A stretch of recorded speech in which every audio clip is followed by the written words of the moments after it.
आचार्य उमा स्वामी विरचित तत्वार्थ सूत्र आचार्य पूज्यपाद स्वामी विरचित सर्वासिद्धि टीका है। इसमें से 12वां सूत्र पर हमारा चर्चा चल रहा था।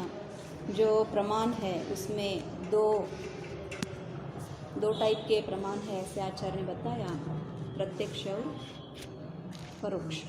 और उसमें परोक्ष तो मति श्रुत दोनों ज्ञान जो है वो परोक्ष है, और जो अन्य कोई उससे भिन्न है अथवा उससे अलग है वो सारे प्रत्यक्ष है। उसमें अवधि, मन परे और केवल ज्ञान को आचार्य ने रखा। तो इसकी चर्चा करते हुए ही जो अन्य मतों की जो शंकाएं थे कि इंद्रिय और जो मन से व्यापार होता है उसको ही आपको क्या कहना है, प्रत्यक्ष कहना है, अन्य को नहीं, तो उसका भी आचार्य ने समाधान दिया। उसके बाद जो प्रश्न था कि जो योगियों का ज्ञान क्या है, दिव्य ज्ञान है, उसको आप प्रत्यक्ष मानना चाहिए, ना अन्य कोई किसी को। तो फिर आचार्य ने बताया जिसका पक्ष आपकी ही जो वाक्य है कि प्रतिज्ञा है कि इंद्रियों का ज्ञान को प्रत्यक्ष कहते हैं, वो ही क्या करता है, खंडन करता है। और अन्य दूसरे तरफ से जो दिव्य ज्ञान होता है योगियों का, वो क्रमवर्ती होता है और अर्थ को युगपत जानता नहीं है।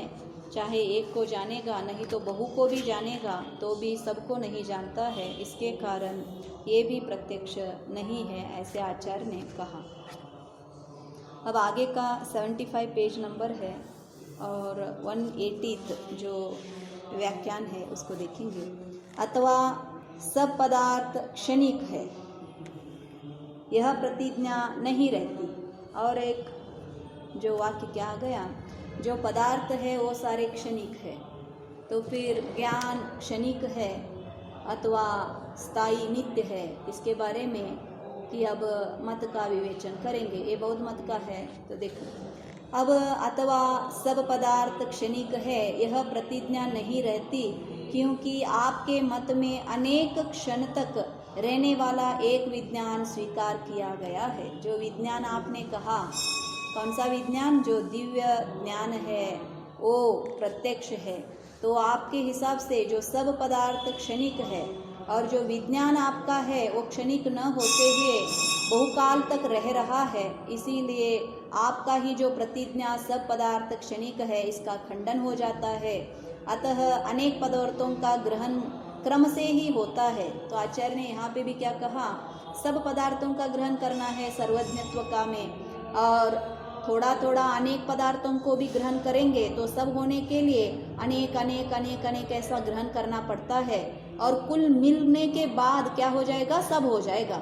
नहीं तो अनेक को ग्रहण किया और भूल गए, और एक अनेक को ग्रहण किया उसको भी भूल गए, ऐसा हो गया तो सर्वज्ञत्व होता ही नहीं है। तो इसीलिए आचार्य ने क्या कहा, तो फिर आपका विज्ञान का जो व्याख्यान है, क्या व्याख्यान है, सब पदार्थ क्षणिक है, उसमें क्या हो जाएगा, आपको बिल्कुल जो पहला का अनेक ज्ञान हुआ है उसका ज्ञान अथवा याद में रखना ही पड़ेगा, क्योंकि सब करना है ना, तो इसीलिए इसका भी खंडन हो जाता है। देखो शंका, अनेक पदार्थों का ग्रहण एक साथ हो जाएगा, मतलब प्रश्न क्या है, ऐसा कभी होता है क्या, एक पदार्थ का तो एक समय में ग्रहण होता है और अनेक पदार्थों का ग्रहण एक साथ हो जाएगा क्या, ऐसा शंका है। समाधान, जो ज्ञान की उत्पत्ति का समय है उस समय तो वह स्वरूप लाभ ही करता है, क्योंकि कोई भी पदार्थ स्वरूप लाभ करने के पश्चात ही अपने कार्य के प्रति व्यापार करता है।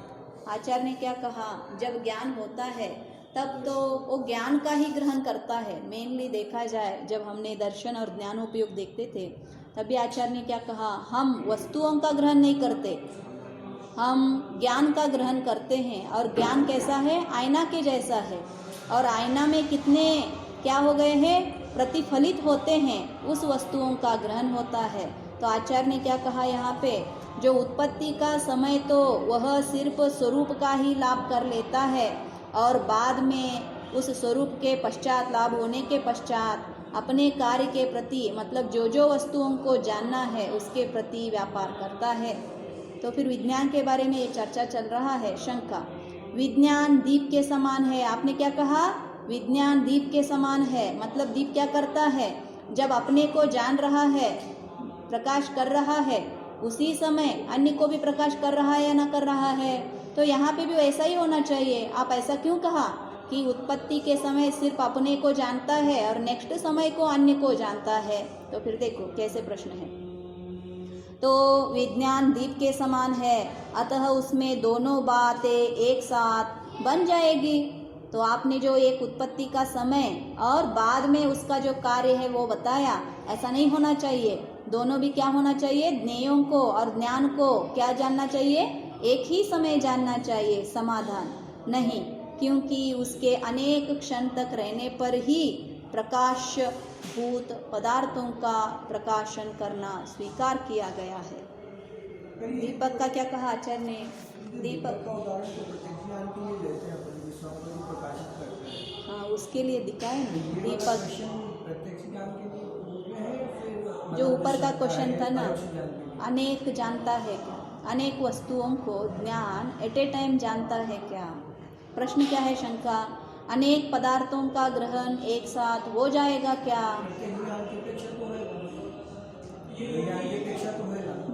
प्रत्यक्ष में सिर्फ केवल ज्ञान के लिए है ना, अवधि और मनपर्य ज्ञान के लिए। हाँ, और उसमें भी अनेक होता है और उसमें सब होता है। तो इसीलिए आचार्य ने क्या कह रहे हैं, जो ज्ञान की उत्पत्ति का समय है उस समय तो सिर्फ ये क्या जानता है? ज्ञान को ही जानता है। जो उसका लाभ है, स्वरूप का लाभ है, उसको ही जानता है। उसके बाद जो निर्णयात्मक होता है वो ज्ञान में अन्य गे, ये कौन सा है, ये क्या है, इसका क्या उपयोग है, ये सारा बाद में होता है, ऐसे आचार्य ने बताया। तो फिर इसने क्या कहा, पहले स्वरूप को जाने फिर बाद में अन्य कार्य करे। अपने कार्य मतलब अनेकों को जानने की जो कार्य कर रहा है ये होता है। ऐसे दो समय बताया। तो इसने क्या कहा, दीपक तो क्या करता है, अपने को जब प्रकाश कर रहा है उसी समय और को भी प्रकाशित करता है। और ज्ञान का भी ऐसा ही होना चाहिए। क्यों? आपने ज्ञान को क्या कहा है, दीपक के जैसे कहा है। तो फिर आचार्य ने यहाँ पे क्या कहा, देखो दीपक के लिए भी उन्होंने और थोड़ा विश्लेषण किया। नहीं, क्योंकि उसके मतलब दीपक के अनेक क्षण तक रहने पर ही प्रकाशभूत होता है। मतलब दीपक भी जलाने के आप लगाए, जल्दी से दीपक से सब वस्तुएं प्रकाशित होते हैं क्या? नहीं, थोड़े क्षण के बाद ही प्रकाश होने लगते हैं। प्रकाश फैलता है ना फैलता, फिर बाद ही दिखता है ना। तो इसीलिए आचार्य ने क्या कहा, उसके लिए भी थोड़े क्षणों की क्या है, ज़रूरत है। तो फिर उसके अनेक क्षण तक रहने पर ही प्रकाशभूत जो प्रकाश होने वाले हैं ऐसे पदार्थों का प्रकाशन करना स्वीकार किया गया है। यदि ज्ञान को विकल्पातीत माना जाता है तो शून्यता की प्राप्ति होती है। इसीलिए क्या कहा हमने, जो कोई ज्ञान उपयोग है वो विकल्पात्मक है, दर्शन उपयोग क्या है, निर्विकल्प है। और किसी ने ज्ञान को विकल्पात्मक नहीं माना तो फिर क्या हो जाएगा, शून्यता की प्राप्ति होती है। क्योंकि दर्शन में निर्णय नहीं होता है, ये ज्ञेय है, ये वस्तु है, ऐसा कुछ नहीं होता है। सिर्फ वो सत्ता का क्या करता है, वहाँ पे ग्रहण करता है। तो अन्य वस्तुओं को जानना है तो क्या होना चाहिए, विकल्प होना ही चाहिए। तो अगर आप ऐसे मानने लगे, कैसे अनेक पदार्थों का ज्ञान होता है, तो ज्ञान कब होगा, अनेक पदार्थों का ज्ञान होने के लिए विकल्प होना चाहिए या ना होना चाहिए। तो पहले में जानेगा, फिर नेक्स्ट में विकल्प होगा, फिर उसका ज्ञान होगा। दृढ़ता जो निश्चयात्मक होती है ना, वो बाद में होता है, ऐसे आचार्य कह रहे हैं। तो इसीलिए जो दीपक का भी उन्होंने दृष्टांत को अच्छी तरह से खुलासा किया कि दीपक जस्ट लगाने से ही, जैसे सूर्य भी आता है 5 बजे उसका उदय होता है ना, होता 6 बजे 5 बजे, तो उसके उदय होने के बाद सब वस्तुएं प्रकाशित होते हैं क्या, नहीं होते हैं। वैसे ही थोड़ा समय लगता है। वैसे ही दीपक भी लगाने के बाद थोड़े समय के बाद ही क्या हो जाता है, वस्तु प्रकाशित होता है, जो प्रकाश होने वाला है। वैसे ही ज्ञान भी क्या करता है, विकल्प से जानता है। ज्ञान भी ज्ञेयों को जो अपने सामने हैं उनको विकल्पात्मक होकर जानता है। इसीलिए आचार्य ने यहाँ पे क्या कहा, जो अनेक पदार्थों का ग्रहण एक साथ हो जाएगा क्या? एक साथ अनेक पदार्थों का ग्रहण हो जाएगा क्या? तो फिर नहीं होता है। तो फिर केवल ज्ञान विकल्पात्मक है या अविकल्पात्मक है? निर्विकल्प है। केवल ज्ञान के लिए भी फिर हमें विकल्पात्मक होना चाहिए ना, जानने के लिए। यहाँ पे क्या गया? यदि ज्ञान को विकल्पातीत माना जाता है तो शून्यता का प्राप्ति होती है। मतलब उसमें विकल्प ही नहीं है ज्ञान, ऐसे अगर आप मान जाओगे तो क्या प्राप्ति हो जाएगा? ज्ञान शून्य है।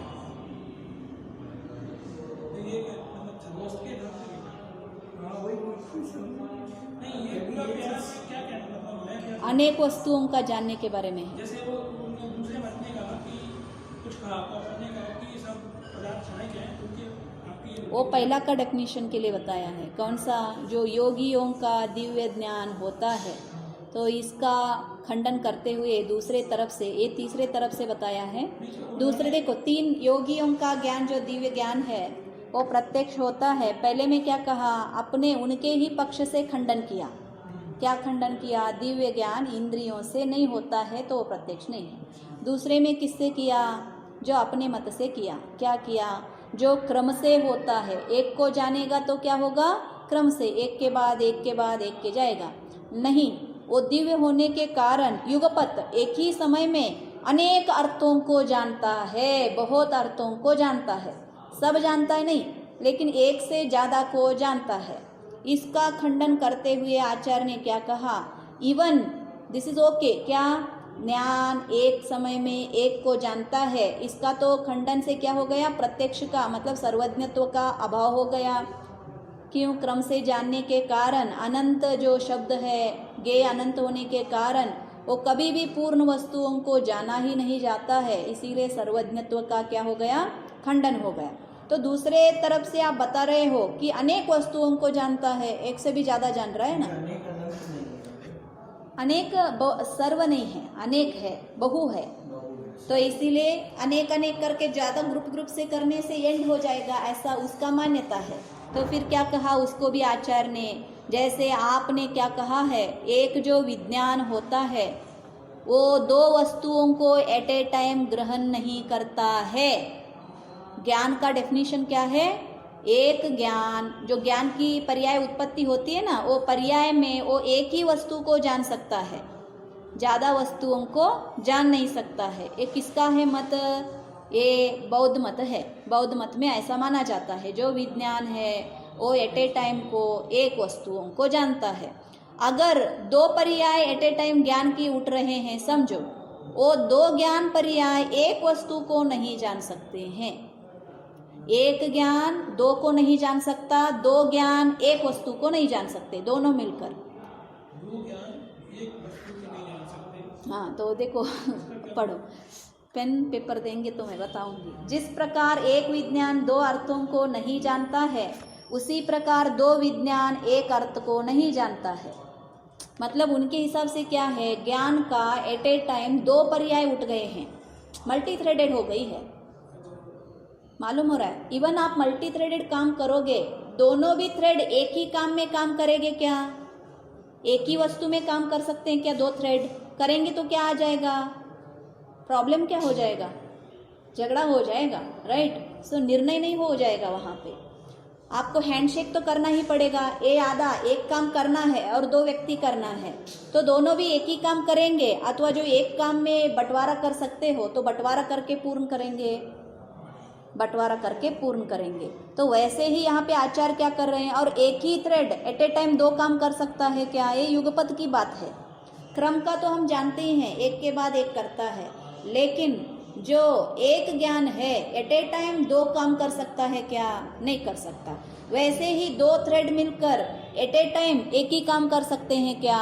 नहीं कर सकते हैं। तो अगर डिवाइड हो रहा है काम में, तो भी क्या काम कैसा होता है? क्रमवर्ती होती है काम। कभी भी आपका जो थ्रेड रहता है ना, उसमें जो काम आप रखते हो वो क्या होती है? क्रमवर्ती होता है। थोड़ा एक के बाद एक, एक के बाद एक, एक के बाद एक पूर्ण काम करना है तो उसका स्टेप्स होते हैं या ना होते हैं? जहाँ पे आप क्या कर सकते हो, एट ए टाइम पैरेलली कुछ वर्क कर सकते हो तो 2 को दे सकते हो। अगर पैरेलली काम नहीं है तो क्या करेंगे हम, 1 + 2 + 3 मिक्स करना है, तो 1 का 2 का मिक्स करने के बाद ही 3 का मिक्स करोगे, अथवा गड़बड़ हो जाएगा। 1 का 2 का ये करेगा, 2 का 3 का ये करेगा, इसका 5 आएगा, इसका 4 आ जाएगा, तो आंसर क्या आ जाएगा, गलत आएगा। तो काम को अगर हम डिवाइड कर सकते हैं, पैरेलल है, तो ही 2 व्यक्तियों को दे सकते हैं। और हमें यहाँ पे एक ही वस्तु को जानना है, तो 2 आदमी मिलकर एक वस्तु को कैसे जाने और कंक्लूजन में ये वस्तु ऐसा ही है कैसा कर सकते हैं, नहीं कर सकते हैं। तो आचार्य ने यहाँ पे क्या कहा, ये हमारी नहीं है, ये ज्ञान की विषय जो बौद्ध मत की है, उसमें क्या कहते हैं कि उनका प्रतिज्ञा है। क्या प्रतिज्ञा है, जैसे हम नियम सूत्र बताते हैं ना, तो उसी रूप के उनकी नियम क्या है, एक ज्ञान, एक विज्ञान, एक युगपत 2 वस्तुओं को नहीं जानता है। तो इसीलिए जो अनेक अर्थ को युगपत जानता है, ये जो इन्होंने प्रतिज्ञा किया है ना, इसको आचार्य ने खंडन कर रहे हैं। किसके मत से, उनके मत से ही खंडन कर रहे हैं। तुम्हारे मत में कैसा बताया है, एक विज्ञान 2 वस्तुओं को नहीं जान सकता, वैसे ही 2 विज्ञान की 2 पर्याय उठे हैं, वो भी एक अर्थ को नहीं जान सकता है। तो इसीलिए क्या हो गया, ये जो आपने व्याख्यान बताया ना, अनेक अर्थों को युगपत जानता है, ये प्रतिज्ञा ही क्या नहीं होता, संभव ही नहीं है, यह वह नहीं रहती है। जो प्रतिज्ञा है ना, कौन सा प्रतिज्ञा, अनेक वस्तुओं को युगपत जानना। तो ये दिव्य ज्ञान को बताया ना इन्होंने, प्रत्यक्ष दिव्य ज्ञान। क्यों दिव्य कहा, वो जो दिव्य ज्ञान है वो बहुत वस्तुओं को एट ए टाइम जानता है, मालूम हो गया। दिव्य इसीलिए हमने कहा है, अगर हमारे जैसे ही एक एक को जानता तो हम उसको दिव्य क्यों कहे, नहीं कहते थे। तो इसीलिए आचार्य ने क्या कहा, वो भी आपके यहाँ पे नहीं बैठता है। और एक एक को जानना तो पहले ही उन्होंने निराकरण किया, सर्वज्ञत्व का अभाव हो जाता है। अब देखो तीसरे में क्या कहा, उसी का ही अभी क्या कर रहे हैं, योगी का दिव्य ज्ञान होता है, उसी का ही खंडन है। ये तीसरे टाइप से है। तीसरे टाइप से क्या कहते हैं, सपदार्थ क्षणिक है। सपदार्थ क्षणिक है मतलब आपका ज्ञान भी क्षणिक है या नहीं है, हर समय बदल रहा है। हाँ, हर समय बदल रहा है। और क्षणिक होने के कारण जो याद रखना, स्मृति हम बोलते हैं ना, वो नहीं रहेगा। जो पीछे का हमने जाना था तो आगे को हमने पीछे क्या जाना है उसका याद नहीं रहेगा। तो इसीलिए आप जो एक्स्ट्रा प्रोसेसिंग कर रहे हैं ना, इसके हिसाब से आगे का जो निर्णय कर रहे हैं वो नहीं होगा। तो इसीलिए आचार्य ने क्या कहा, तो अगर ये जो प्रत्यक्ष ज्ञान का आपने बताया समापन, ये उनके योगी जनों के हिसाब से, ना कि नहीं। हाँ, हमारे में क्या प्रूव करना है आचार्य को, जो अवधि ज्ञान है और मनपर्यय ज्ञान है और केवल ज्ञान है, सिर्फ यही 3 प्रत्यक्ष ज्ञान है। और इनके छोड़ के जो कोई अन्य है उसको प्रमाण भी नहीं कहा आचार्य ने और प्रत्यक्ष भी नहीं कहा। पहले में क्या कहा, जो सम्यक ज्ञान के, सम्यक दर्शन के साथ जो मति ज्ञान, श्रुत ज्ञान, अवधि ज्ञान, अनुमरपर्यय ज्ञान और केवल ज्ञान की उत्पत्ति हुई है, ये हर समय उत्पत्ति होता है, ऐसा नहीं एक बार हो गया तो चला गया। तो ये हर पल के लिए उत्पत्ति होती है, उसको प्रमाण कहा। पहले में क्या कहा, पहले के 2 जो है वो कैसे हैं, परोक्ष प्रमाण है। और जो अन्य बचे 3 हैं उनको क्या कहा, प्रत्यक्ष प्रमाण। तो इनका जो मत में इंद्रियों का ज्ञान को, चाहे वो सम्यक के हो और सम्यक बिना भी हो, उसको भी क्या कहा गया है, प्रत्यक्ष कहा है। तो उसका निराकरण तो आचार्य ने पहले ही किया। दूसरे में क्या किया, जो दर्शन है, कौन से दर्शन, चक्षु, अचक्षु, अवधि दर्शन, इनको भी आप प्रत्यक्ष मानो। तो आचार्य ने कहा, क्या कहा, हम ज्ञान की बात कर रहे हैं, दर्शन उपयोग की बात नहीं कर रहे हैं। तो इसीलिए उसका निराकरण किया। तब जो अवधि ज्ञान है क्षायोक्षमिक है और आत्मा से प्रत्यक्ष वस्तुओं को जानता है, इंद्रिय से, अवलंबना से नहीं जानता है, तो विभंग ज्ञान को भी आप प्रत्यक्ष कहो। तो आचार्य ने क्या कहा, ये सम्यक का अधिकार है, यहाँ पे मिथ्यात्व का इंक्लूजन ही नहीं है। तो इसीलिए विभंग ज्ञान, सम्यक ज्ञान न होने के कारण वो प्रमाण नहीं है, उसका निराकरण किया। तब क्या कहा, अच्छा ऐसा है तो इंद्रिय ज्ञान को ही प्रत्यक्ष मानना चाहिए, इसके बारे में कहा। तो आचार्य ने उसका निराकरण किया।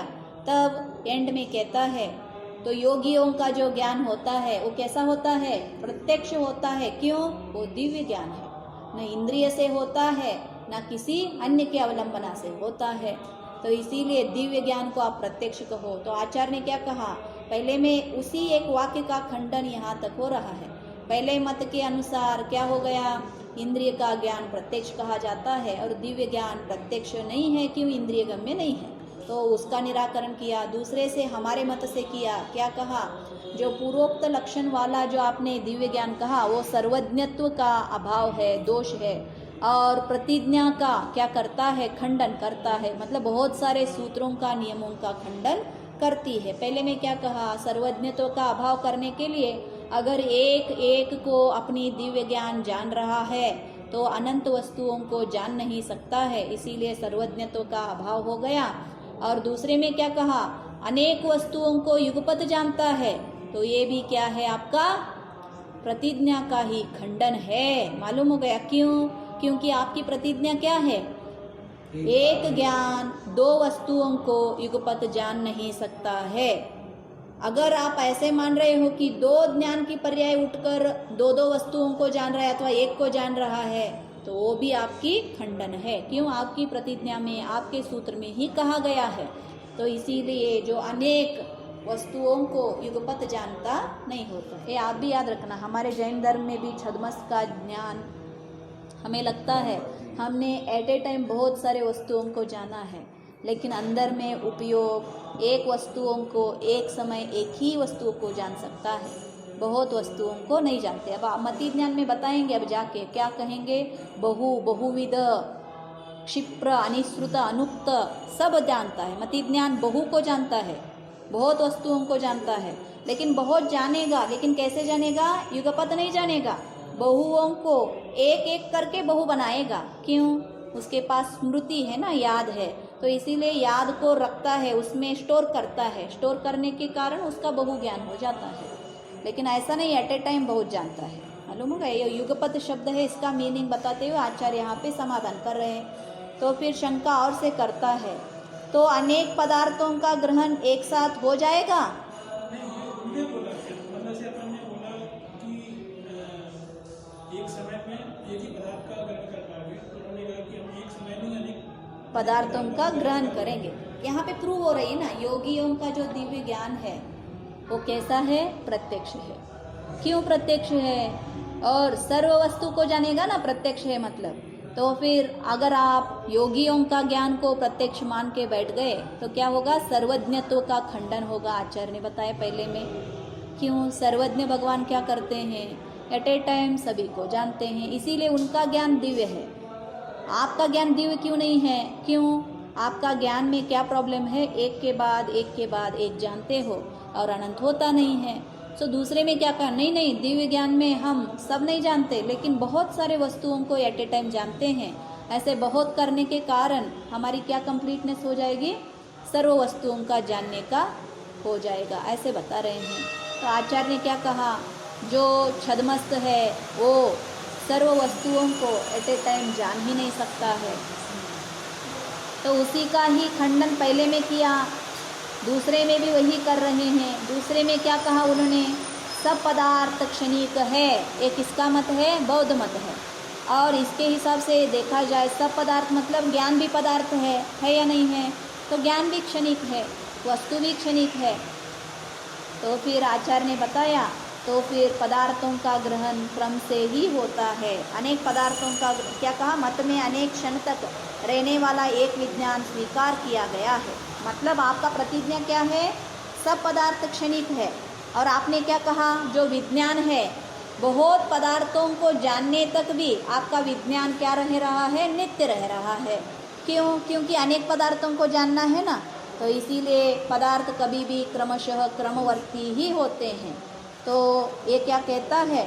तो फिर इनको और एक शंका आ गया, तो फिर अनेक पदार्थों को हम एक साथ जान नहीं सकते हैं क्या? नहीं जान सकते। तो उसको आचार्य ने क्या कहा? नहीं जान सकते।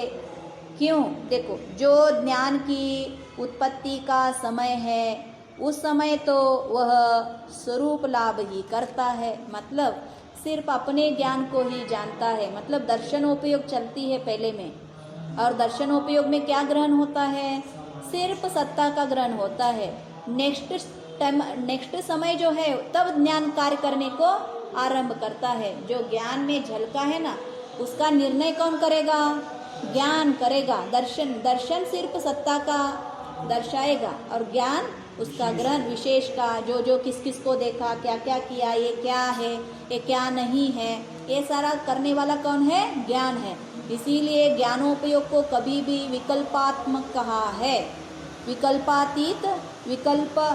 विकल्पातीत नहीं है। तो जो ज्ञान की उत्पत्ति का समय है, उस समय तो वह स्वरूप लाभ ही करता है, क्योंकि कोई भी पदार्थ स्वरूप लाभ करने के पश्चात ही अपने कार्य की प्रति व्यापार करते हैं। मतलब अपने स्वरूप का प्राप्ति करने के बाद ही उसका क्या हो जाता है? जो कार्य करना है, उसमें निर्णय करना है, घड़ा प्राप्ति, कोई भी जो वस्तु है, फिर प्राप्ति होने के बाद ही व्यापार करते हैं। तो फिर इनको और एक शंका आ गया। आपने ही पहले बताया था जो ज्ञान है अथवा विज्ञान है वो कैसा है? दीपक के जैसा है। दीपक क्या करता है? अन्य पदार्थों को प्रकाशते वक्त अपने को भी प्रकाश करता है ना करता है। तो फिर आप मानो कि जब अपने स्वरूप का लाभ हो रहा है तो ये एक वस्तु हो गया, तो अन्य जो है उसको भी उसी समय जान रहा है। ऐसा क्यों नहीं मान रहे हो? तो आचार्य उसका शंका का समाधान ऐसे कहते हैं, नहीं, दीपक भी एट ए टाइम अपने को और अन्य को प्रकाशित नहीं करता है। पहले अपने को प्रकाशित करता है। जब प्रकाश लगाया उसी समय सभी में प्रकाश आ जाता है क्या? नहीं, प्रकाश फैलता जाता है। पहले अपने नज़दीक में कौन कौन की वस्तु है उनको दर्शाएगा, प्रकाशित करेगा, फिर जितना तक फैल सकता है उतना फैल के क्या कर सकता है? प्रकाशित करता है। तो इसीलिए उसके अनेक क्षण तक रहने पर, मतलब और ऐसे लगाया और ऐसे बुझ गया, तो दीपक आपको प्रकाशित करेगा क्या? नहीं करेगा। थोड़े टाइम के लिए रहना पड़ता है। जब दीपक थोड़ा टाइम के लिए रहेगा तो ही वस्तुओं की प्रकाशन होगा। तो इसीलिए क्या कहते हैं, अनेक क्षण तक रहने पर ही प्रकाशभूत पदार्थों का प्रकाशन होता है। सभी पदार्थों का भी प्रकाशित नहीं करता। जो प्रकाशभूत है, जो प्रकाशित हो सकते हैं, उन्हीं का ही प्रकाश करता है। सूक्ष्म वस्तु तो प्रकाशित होते ही नहीं हैं, उनको तो प्रकाशित करता ही नहीं है। तो इसीलिए स्वीकार किया गया है। अगर आप ऐसे नहीं मान रहे हो कि ज्ञान क्या नहीं करता, निश्चयात्मक विकल्पातीत मान गया, तो क्या हो जाएगा? ज्ञान की शून्यता का प्राप्ति हो जाएगा। ज्ञान किसी को भी नहीं जानेगा। ज्ञान निर्णय करता है ये वस्तु क्या है क्या नहीं है। इसको करने के लिए उसको विकल्प का जरूरत है। तो इसीलिए ज्ञान क्या है? विकल्पातीत नहीं माना जाए तो ज्ञान का शून्यता का प्राप्ति होता है। मालूम हो गया? आप देखो, और विकल्प क्या होते हैं? एक के समय एक के बाद एक ऐसे ही उठते हैं। जो आप भी अंदर भी परीक्षा कर सकते हो। हम जो कोई वस्तुओं को जानते हैं, देखते हैं, कुछ भी करेंगे, उसके विकल्प हमें उठेंगे ही। हम बाहर से नहीं बोलेंगे, लेकिन अंतरंग में विकल्प उठकर ही वस्तु का ज्ञान होता है। इसीलिए सम्यक दर्शन को विकल्पात्मक कहा है। साकार ज्ञान उसका डेफिनेशन दिया है। तो इसीलिए मति ज्ञान का जो हम संज्ञा बोलते हैं ना, तो उसकी मन की आवश्यकता है। निर्णयात्मक नहीं हुआ तो सम्यक दर्शन नहीं कहा जाता। और मोक्ष के लिए विकल्पातीत का आवश्यकता है। विकल्पातीत मतलब क्या? निर्णय होने के बाद निर्णय करने की और कुछ ज़रूरत नहीं। निर्णय कितने बार होता है?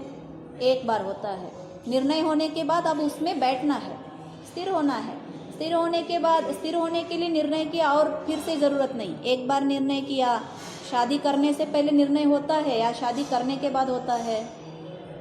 फिर शादी करने के बाद भी निर्णय करने लगे तो क्या प्रॉब्लम हो जाता है? डाइवर्स हो जाता है। तो इसीलिए अगर आपको मोक्ष को जाना है तो क्या करना है? विकल्पातीत बनना है। तब हमें निर्णय की ज़रूरत नहीं है। लेकिन पहले की अवस्था में, सम्यक दर्शन की अवस्था में निर्णय की ज़रूरत है। इसीलिए निश्चयात्मक और निर्णयात्मक सम्यक दर्शन को कहते हैं। और वो कैसा है? विकल्पात्मक है। और ज्ञान जो छद्मस्त का है वो कैसा है, विकल्पात्मक है, विकल्पातीत है नहीं है। देखो केवल ज्ञान पे कैसे बन जाए, यदि उनको निर्णय कुछ करना नहीं है ना, केवल ज्ञान को, केवल ज्ञान को निर्णय क्या करना यहाँ है? पे उस संदर्भ में बताया है कि जो दूसरे मत के बौद्ध मत के लोग हैं कि आप अपने ज्ञान को प्रत्यक्ष मत मानो, ये परोक्ष ही है और परोक्ष होने की वजह से ये उनका ऐसा नहीं है। मन, हमने क्या कहा, अन्यथा प्रत्यक्षम, जो प्रत्यक्षम अन्यत कहा ना, जो मति कितना इतना ही, कौन से, जो अवधि ज्ञान, श्रुत ज्ञान, अवधि ज्ञान, मनपरे ज्ञान और केवल ज्ञान, ये तीन ही क्या है, प्रत्यक्ष है। इनके अलावा और जो कुछ है वो प्रत्यक्ष नहीं है, और प्रमाण भी चाहिए ना। तो इसीलिए उनको क्या लगा, हम जो इंद्रिय से जान रहे हैं ये प्रत्यक्ष है, ये हाँ। तो हमने क्या कहा, इंद्रियों के अवलंबना से अथवा जो श्रुत के अवलंबना से ज्ञान होता है उसको हम प्रत्यक्ष नहीं कहते हैं।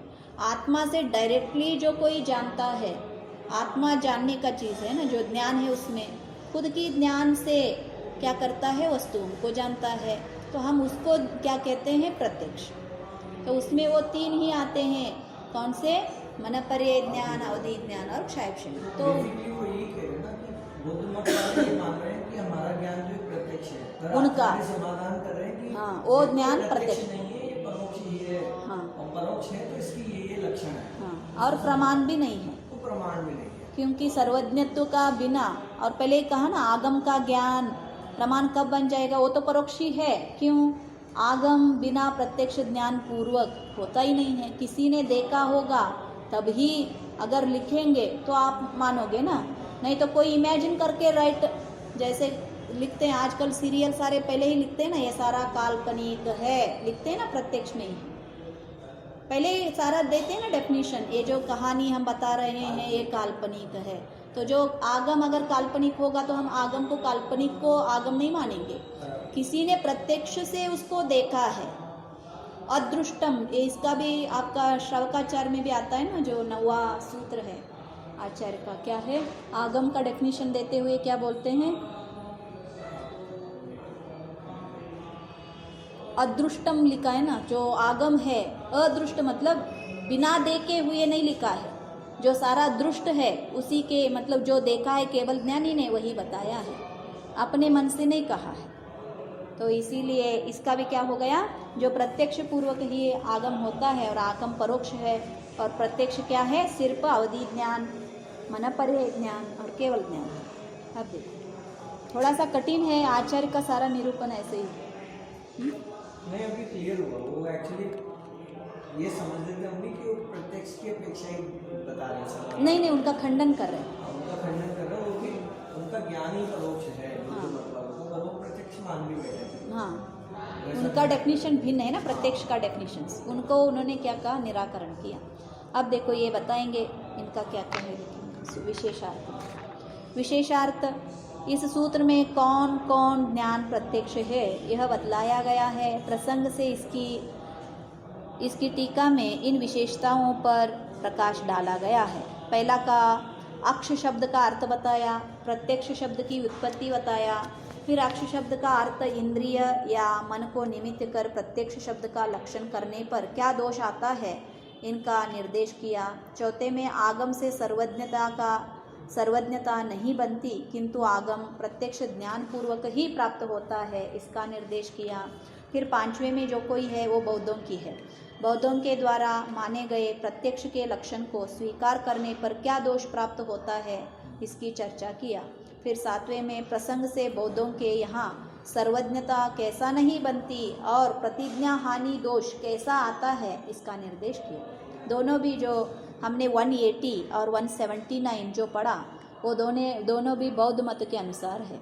मतलब पहले दूसरे शतमान में ही बौद्ध का भी बहुत सारा क्या था, जो प्रचार उनका भी ज़्यादा था। तो ये बौद्ध मत है तो ऐसा जरूरी नहीं है ना कि संप्रदाय विशेष से कहा गया। बौद्ध मत तो अपने विचार, अपने किसी के जीव के विचार भी बन सकते। बुद्ध से कहा है ना, बुद्ध को इसीलिए उन्होंने दिव्य ज्ञान, योगी कौन है यहाँ पे, बुद्ध है। नहीं मतलब बुद्ध भगवान के ज्ञान को बन सकते हैं ना, चाहे वो जैन हो या संप्रदाय। हाँ सही है, हाँ, लेकिन यहाँ पे मत है ना, खंडन कर रहे हैं हम, किसी ना किसी मत में एकांतवादी हो जाते हैं ना, तो उसी का लेकिन उनके मत क्या हो गए, प्रसिद्ध हो गए ना, वो अपने को सही मानते हैं।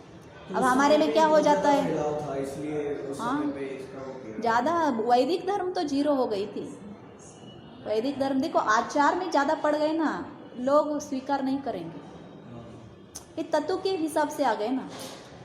जीव को क्या चाहिए, हम ज्ञान प्रदान है, मालूम हो गया, ज्ञान पहला प्रदान है। तत्व नहीं बताओगे तो सिर्फ आप पूजा पीजा 16 पीला में लग जाओगे तो लोग नहीं, उसको स्वीकार नहीं करेंगे। उसको सारा आपको, वहाँ पे भी लॉजिकल लोग थे, आज भी लॉजिकल लोग हैं।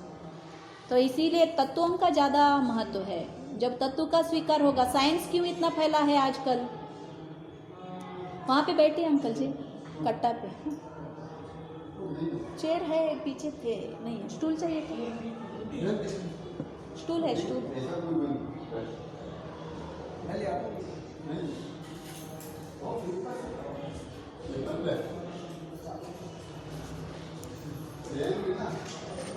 देखो पहले में क्या कहा, अक्ष का अर्थ का, शब्द का अर्थ बताया, फिर प्रत्यक्ष किसको कहते हैं उसका बताया, फिर अक्ष शब्द का अर्थ इंद्रिय या मन को निमित्त कर प्रत्यक्ष शब्द का लक्षण करने पर, मतलब अक्ष शब्द का अर्थ अन्य मतों में क्या माना जाता है, इंद्रिय। हमारे में भी कहीं कहीं आगमों में अक्ष जब लिखेंगे तो उसको इंद्रिय हम भी लेते हैं, तो इंटरचेंज करते हैं उस शब्द का।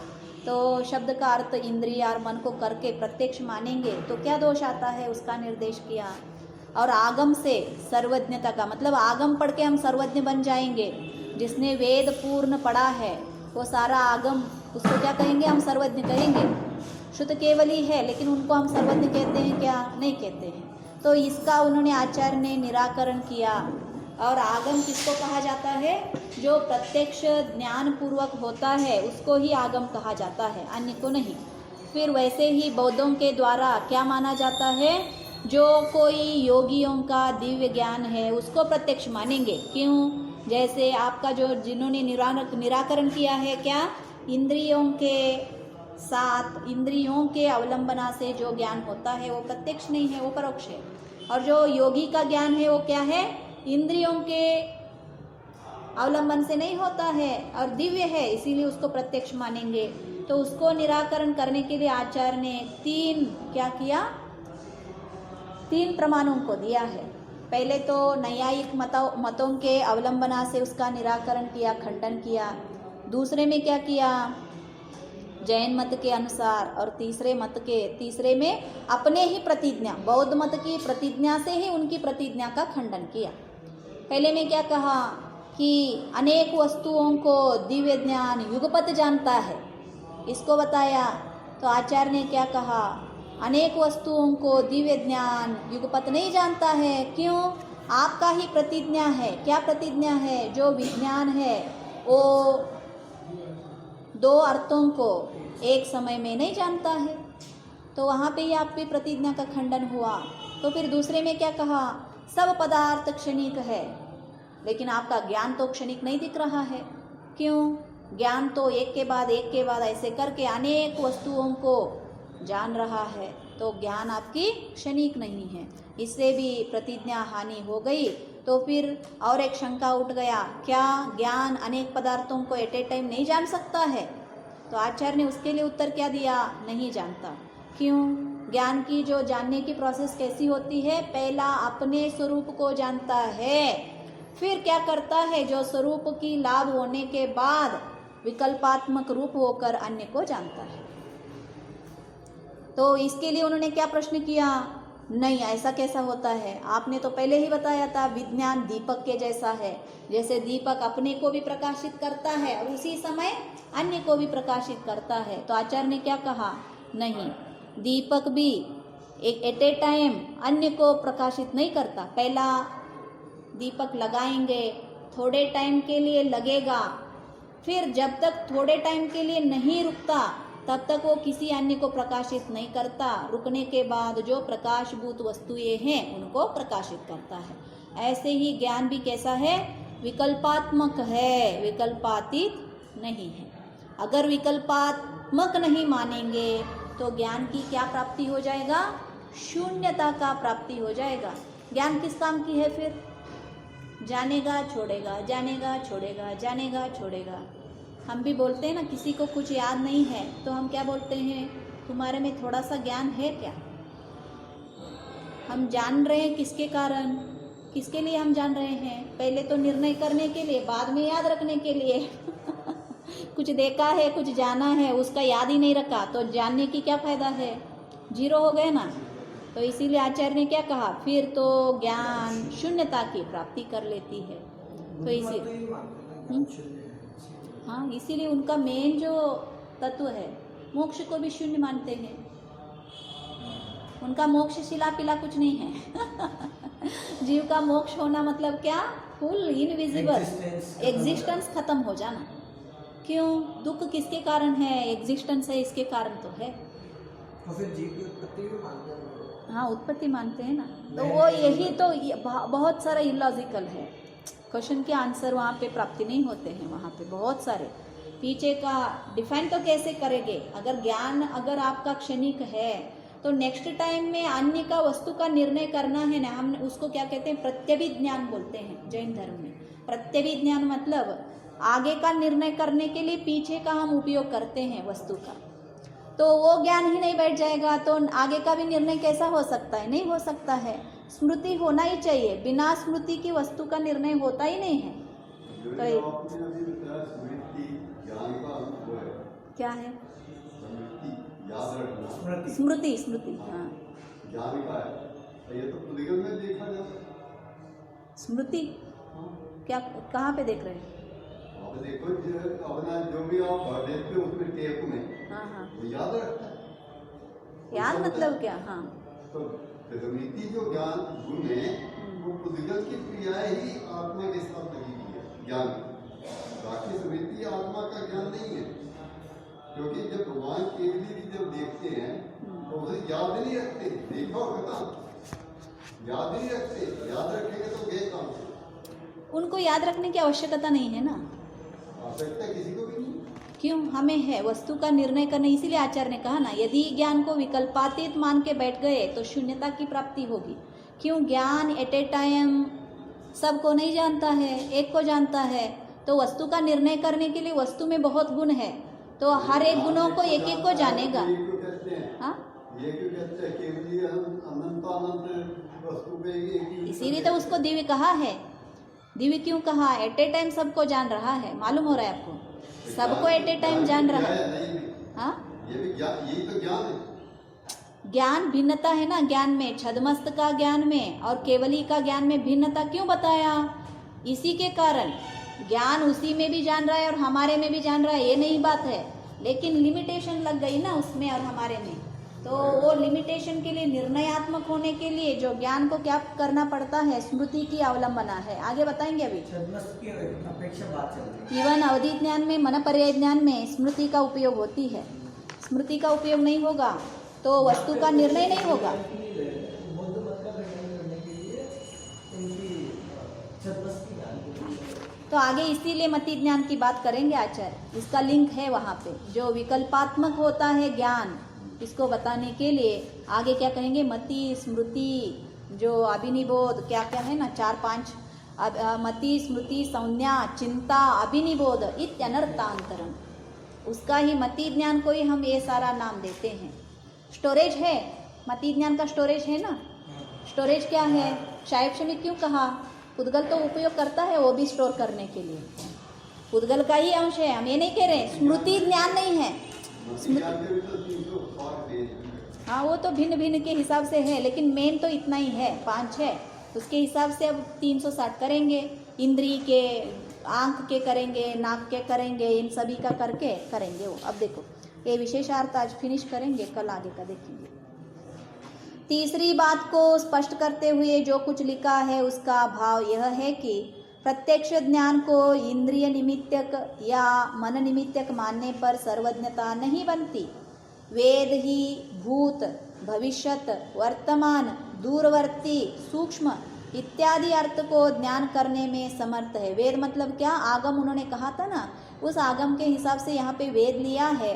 वेद क्या करता है? भूत को, भविष्यत को, वर्तमान को, दूरवर्ती मतलब जो हमारे समीप नहीं है वैसे वस्तु को भी, सूक्ष्म मतलब जो इंद्रियों का गम्य नहीं है, वो सारा क्या करता है, जानने में समर्थ है। इसी से सकल पदार्थों का ज्ञान हो जाता है और कोई वस्तु का आवश्यकता नहीं है, ऐसे बता रहे हैं। तो इसलिए इंद्रियजन्य ज्ञान और मनोजन्य ज्ञान को प्रत्यक्ष मानने में कोई आपत्ति नहीं है, ऐसा मीमांसक मानते हैं। परंतु मीमांसक भिन्न है, न्यायिक भिन्न है। मालूम हो गया? ये मीमांसक मत क्या मानता है कि आगम से जानने के बाद सब कुछ जान लेते हैं, तो इसीलिए जो वेदांती होता है ना, उसको सर्वज्ञ माना जाता है। और परंतु उनका ऐसा मानना समीचीन ही नहीं है, क्योंकि आगम प्रत्यक्ष ज्ञान के बिना नहीं बन सकता है। यह बात चौथे विशेषता द्वारा बतलाई गई है। बौद्ध भी अक्ष का अर्थ इंद्रिय करके इंद्रियजन्य ज्ञान को ही प्रत्यक्ष मानते हैं, परंतु उनका ऐसा मानना क्यों समीचीन ही नहीं है, यह पांचवी विशेषता द्वारा बतलाया गया है। शेष कथन सुगम है। मालूम है शेष कथन ही टफ है, लेकिन उन्होंने नहीं किया। जवानी के ज्ञान से सूझे लोकालोक, सोवानी मस्तक नमो सदा देत हो।